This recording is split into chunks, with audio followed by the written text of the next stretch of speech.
welcome to Comic Books and Chill, the home of the Stash Bros. And yo, we hit the road to show you original art from some of the most iconic stories in all of comics. Amazing Spider-Man, Ultimate Fallout 4, tons of golden and silver age treasures.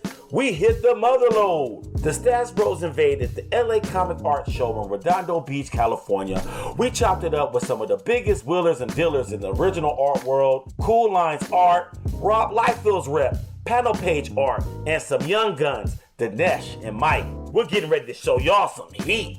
But before we dive in, please like, subscribe, hit the notification bell, and please comment.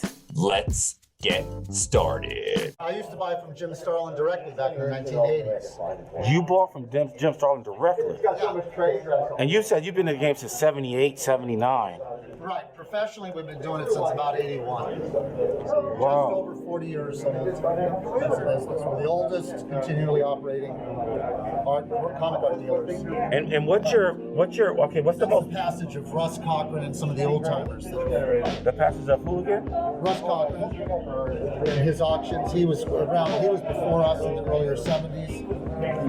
And so, Most of the other people that I dealt with or were my mentors are on now. The predecessor to comic books was comic strips. Without these, the comic book industry wouldn't have existed. right. It started out as reprints of newspaper strips. So how do you acquire some of this stuff? This is like ancient artifacts of comic books. Some are, yeah, and you can still buy it from the artists themselves. I started a long time ago buying directly from the artists or other collectors. Master the Phantasm. I would buy extra pieces so that I could trade or sell to get more funds to buy even more pieces. And I just kept parlaying it into a bigger and broader collection. When did you start doing this? About 1978, 79. So longer than I've been alive, you've been doing this. Been alive, yes. Longer than I've been alive. That's one of the secrets to this, is to start a long time ago. That's true. Early bird catches the worm. Yes. Early bird. So that's true with comic books and true with comic book art, it seems. It's both, yes. And here you can see the formatting difference that the industry went through. Okay. From the golden age to the late 60s, most of them were in a larger format. These are all DC pages. You can see a golden age Batman page. This is the Golden Age Batman page right now? Oh my goodness. Batman 56, is that what it is? Batman 56. Jeez. So that goes way back. So this is what, like the 1940s maybe? Late 40s. It's crazy. Wow. So what does it look like? It looks like Dick Fine. Sprang. Who's this? This is Dick Sprang. It looks like Dick Sprang. Yep. Awesome. So this shows you how the older ones look. But also Flash, showing you how his costume comes out of his ring. Oh, whoa. So this is Carmine Infantino? That's exactly right. Carmine Infantino in the house. And so when did you discover your love for this medium? That was in the earlier mid 70s for the comic books. And then shortly after, you went straight to the art, it seems. Not too much longer. I found it at the local conventions in Northern California. My brother and I pretended we found out that this is what started the whole process. And there's only one in the world. Right, one of ones, So all there's around. hundreds of thousands of comic books, but there's only one original for each image you see. The Flash, Atom, Jimmy Olsen. Here's the Doom Patrol, Wonder Woman. Wonder Woman art is very, very scarce from that period because they destroyed almost all of it. Why? It just piled up on them. They didn't consider it anything more than like paperwork in an office. It was just a product that they used to make their end product to the consumer. But you see some of these layers were drawn. Oh, whoa. But they were printed as colors. This whole background was printed as a color. Wow. They then whited out the original art that he drew there, and he inked it on a piece of clear acetate. And so if you see this comic book, not all this black ink was printed as black. Right. It's what they call a color hold or a silk print. So they can do a special effect to make it pop more. And that's a Garcia Lopez piece. That's a Garcia Lopez piece. Yeah, so that's a little one. Nowadays, they wouldn't do it this way. This would all be done on computer. Right. It's different Photoshop layers, but I always wondered how they did it like this pre-computer. This is actual layers. This is where before Photoshop, this is what they would. That's where the word layering came from. Right. This is before Photoshop. They had to physically do it. Wow. Those are the equivalent. Those are practical layers before Photoshop was invented. Wow. Behind the scenes comic book page making. And that's a cover actually. Yeah, and you can see the copyright notices, the production stamps. The artist put his credit up here so it could be returned to him. So these are all the various things that you can see. These are the different price labels for Canada. Oh, they add all that on the, oh wow. The direct market and the newsstand. So they would shoot this multiple times with these different prices layered in. And they'll just put that on top and then shoot it. Right, so if the Canadian copy would have this, with the Canadian translation of money into it. And then they have a newsstand version and a direct sales market. Right. And then the newsstand would also have the barcodes in here. Ones going to comic shops would not have a barcode. Right, the direct sale ones. Right. And now there's this big craze about newsstand variants versus direct sale variants. Barcodes would mean that it's also returnable. And the ones that go onto the newsstand, bookstores, regular bookstores, they could get credit. Once going to comic books, they keep and they can resell later on. So it's all of this information goes into the production sales. You can actually see them giving the final cut dimensions of the comic book so that they know what they're shooting for. These are the trim marks in the corner, which show the full bleed area. So even though they have artwork out to here, this little margin is where the printing will cut. So somewhere in here is where the artwork would end. And then down here, there's no trims on the spine because the paper wraps around. So you get to see all the whole, these are called targets. They can then put coloring marks on top and then the layering so that they know how this lines all lines up. Wow. This is before computers. Yeah, that would all be done on computer now. All of this he did by hand. All the lines coming through there, he just had to not draw on those lines. Some artists would come back and do the lines with white paint. But this is pure. There's no paste overs. There's only a very few corrections. A couple things where he did some white out, some white paint. But all of the rest of this, the hatching, the cross hatching, all the little lines, the radiating lines of power, all by hand. Wow. Yeah, he just had to imagine where he didn't want the lines. He had to make sure he did not draw anything for those radiating lines. Yeah,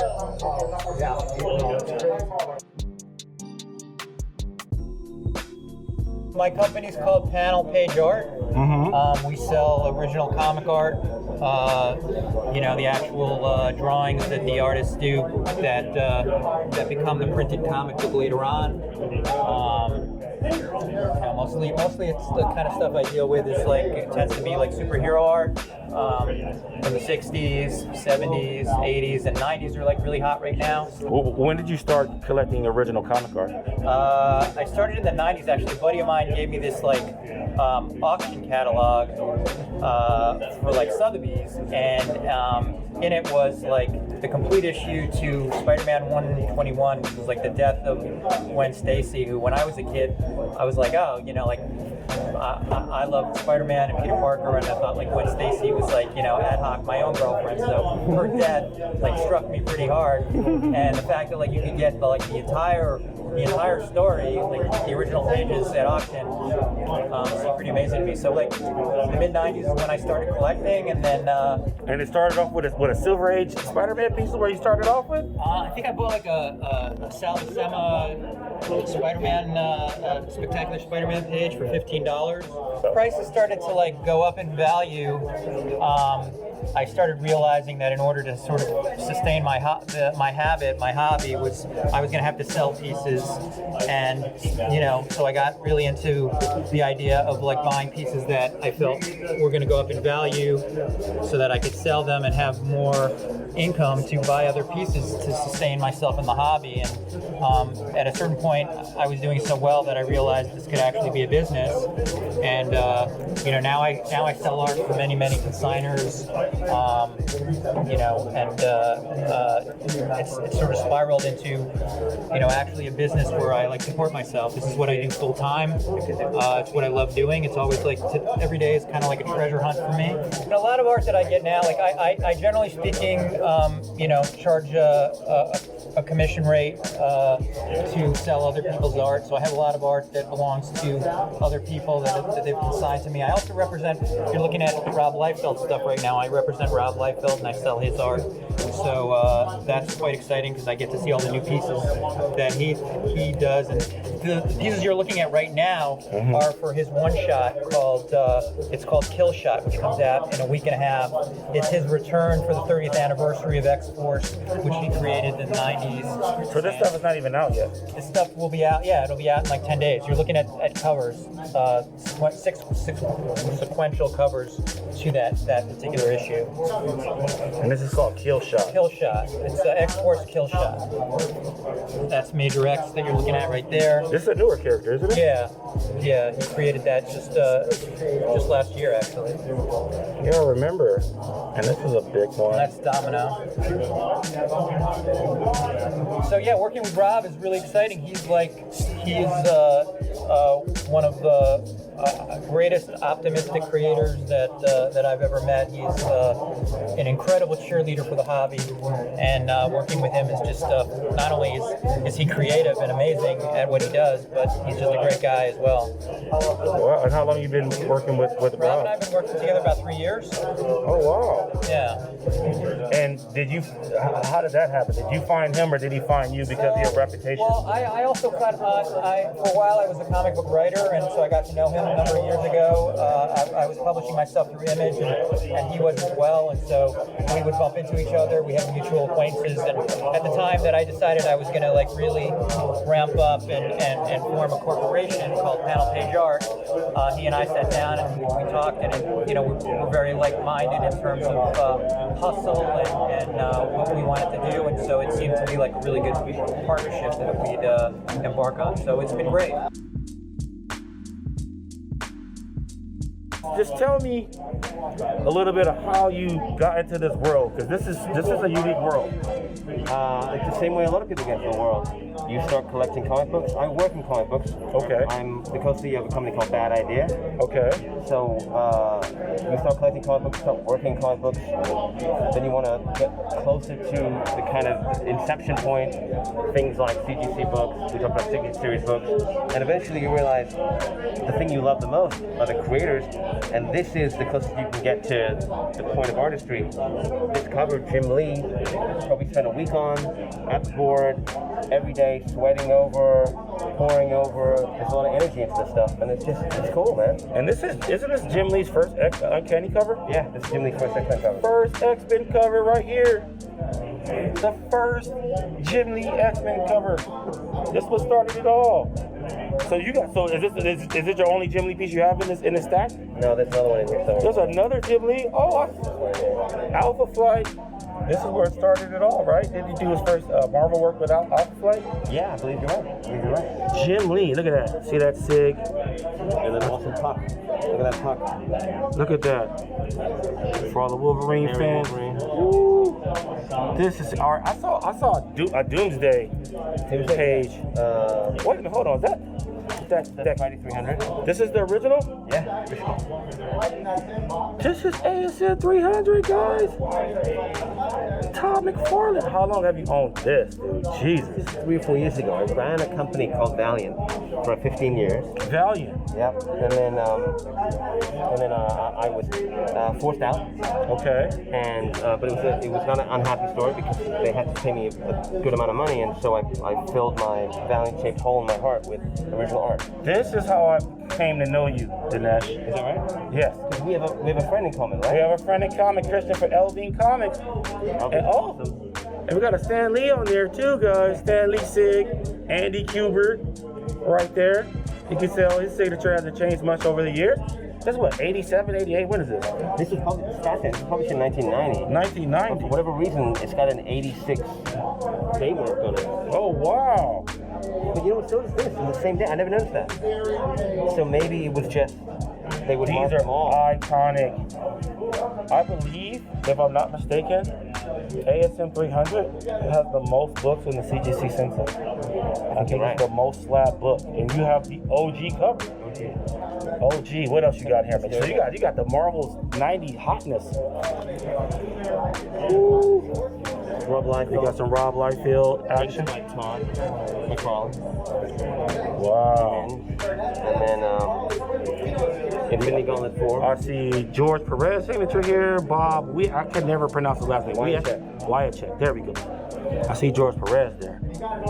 And I got excited. One of my favorite artists of all time.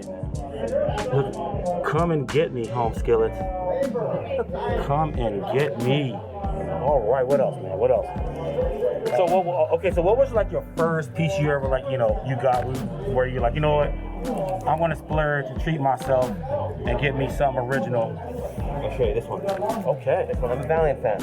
So I had very few Valiant pieces. And I was too busy working to really collect anything. And it wasn't until after Valiant that I started collecting. And I didn't feel like buying Valiant art because I was in an unhappy place with Valiant. Right.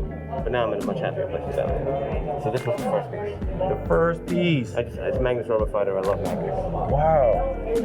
But yeah, this is the first Miles Morales. Uh-oh, hold on. This is Mike. Mike and I share this piece. Uh-oh.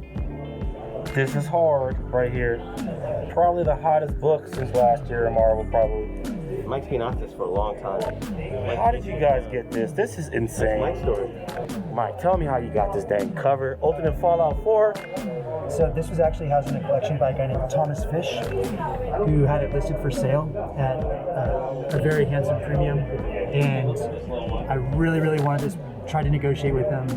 I lowballed him, and he said absolutely not, and sold it to another collector.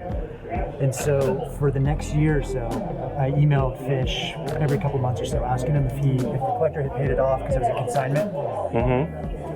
Every month he said no, but he's on track. And then finally he calls me out of the blue and said, hey, I'm going to sell this piece again, but I'm going to sell it for twice what I offered you before. And if you want it, you basically have tonight to decide. And so I called Dinesh, who's a good buddy of mine. I said, Dinesh, what do you think? This price is outrageous, but it's also the most popular character in the last 20 years, right? Right. So Dinesh said, I think you're a fool if you don't buy it. And But you've been chasing it. You love it. yeah, he said, You would regret it. if it's too much, I'll go in with you. Or if you don't want it, I'll buy it myself. And so we created a partnership and put it together. And we were laughed at when it became public that we bought it because people thought it was overpriced. And But now who has the last laugh? that's right. You guys got joint custody of this baby. Okay, I gotta ask this question because I'm pretty sure, because you guys are modern guys. I've seen a lot of Marvel, 90s and early 2000s. Okay, and you guys made a power play on this one. Question, pregunta. Were you guys making a bid on those Jim Lee covers? Did you guys try to make a play on those X-Men number ones? No, there was. You just knew it was gonna be outrageous. Was that why you guys didn't even want to try it? We knew the ballpark was going to be. What do you? No one knows what the ballpark is. Well, how much do you think they'll sell for? Just under $3 million. Under 3? Just under 3. 2.7. I was wrong. My boy was right. He said around 4. Back to this. That's Miles, man. It's first ever. Jeez. One of the most important Marvel characters of all time, right? And I just wanted to say that we're looking at this with the inks, and I'm gonna overlay the final product. And this is a great opportunity just to highlight the colorist role. It totally changes the dynamic of this piece once you add the colors to it. But look how rich these lines are. Like, look, that's the cover you recognize, right? Right. How impactful is that? Exactly. No trade dress, no colors. This is the unfiltered Ultimate Fallout 4. Love it. First panel ever of Vengeance. This is Bane's daughter. Oh, wow. Amazing. Bane's daughter. Yeah, only 2 pages from this issue have Bane's daughter. This is one of them. My buddy Bailey over here has the other. Bane's daughter right here. This is the pencil cover of first John Kent ever. First full. This is Lee Weeks That's it. pencils. That's it. Straight up pencils. I have this cover. Amazing, right? And this is the rawest version of it. That's it. Wow. Lee Weeks. Jessica Cruz. First full appearance of Jessica Cruz, first cover. And Ivan Reis. I'm seeing an Ivan Reis signature here. Got it, man. Good eye. So if you're looking for some modern stuff, Yeah.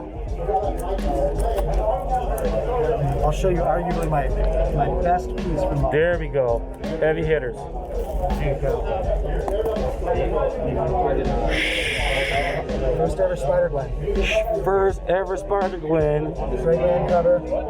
Look at this. Issue 24. This is when she bonds with the Venom symbiote in her universe. J. Scott Campbell. Venom. Yeah. Awesome. 4 covers of that. That's the one with first Amadeus Cho. First Amadeus Cho.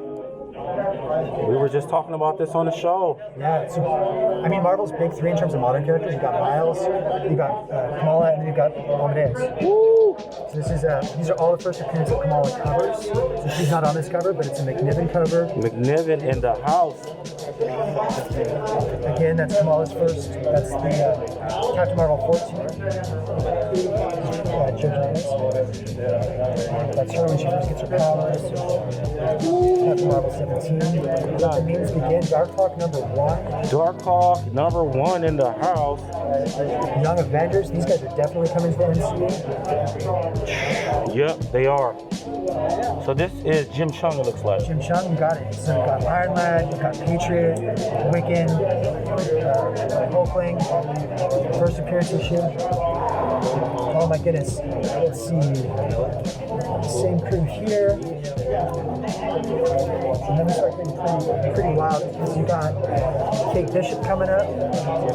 This again is Patriot, Iron Lad, Wiccan, Hulkling. Iron Lad's came in the future. Second page ever, Kate Bishop. So she's going to be in Hawkeye series coming up. So this is the second page ever, Kate Bishop, y'all. Wow, whatever that is. Oh, who is this? Is this? Oh my goodness, if you grew up in the 80s or 90s, this is a page from Raphael 1. This is Casey Jones' first appearance ever. What? And this is the first meeting of Raphael and Casey Jones. Also, this is Kevin Eastman? Yeah, if you watch the old 1990 TMNT movie, when Casey Jones meets up Raphael, this is where it came from, this page. What? Turtles history. Yeah. 1985, so 1 year after TMNT 1 was literally 1 year old. Strange Academy. Oh, Dude, one of the hottest series out right now, right? yes. Issue 1, these are all the variant covers. So this is Humberto Ramos variant. This is the 1 in 25. I bought this actually before the series launched, and so I took a little bit of a gamble on it. But I love Ramos, and I love the idea. Oh, Jerome Pena cover. It's actually, if you look at this, it's a homage to the Breakfast Club. If you look at the Breakfast Club from the 80s, like that poster. Molly Ringwald and those guys. This, I love Jerome Pena. So good. Wow, man, this is insane. And Scotty Young's there. Scotty Young is man cool too.